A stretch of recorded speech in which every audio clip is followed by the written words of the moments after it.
Welcome. This is the story of the SR 100, how it came about, what it does, and why we built it the way we did. Stick with me for a few minutes, and I'll show you the rig and the two units that we've got ready to go, and exactly what it takes to start drilling. To understand the SR 100, you need to know where we came from. Since 2009, we mainly were building the spider drilling rig to solve the urban drilling problem. We were getting into tight spaces, and that was the whole game. The spider developed quite a following, but customers kept asking for something different.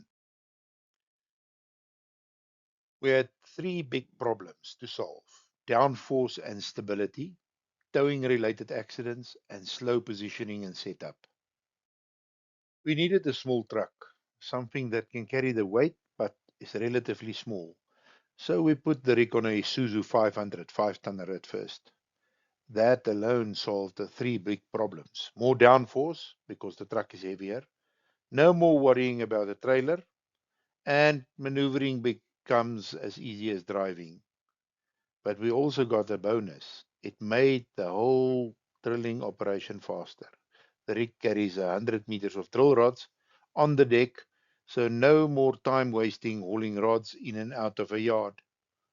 And those rods add extra weight to assist the downforce. Later, we found the FAW 8.140 as a suitable lower cost alternative to the Isuzu 500.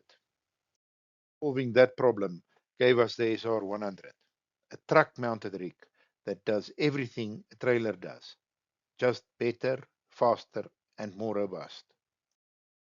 So let's talk about the specifications of the SR 100. Here is the numbers that matter. It's got 12-ton pullback.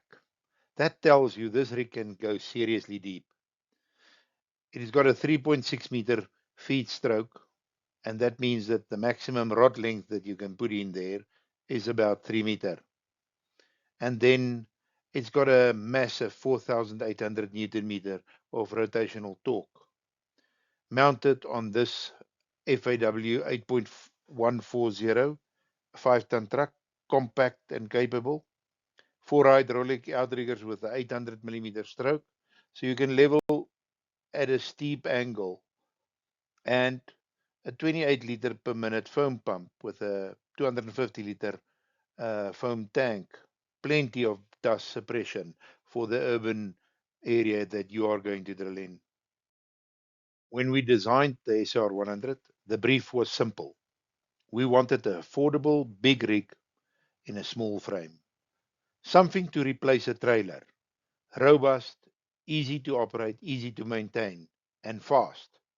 That's exactly what we got. Size is the main game with the SR 100. A big rig that can only fit in driveways is basically becoming a driveway driller. We wanted to get small enough to get in and big enough to get the job done.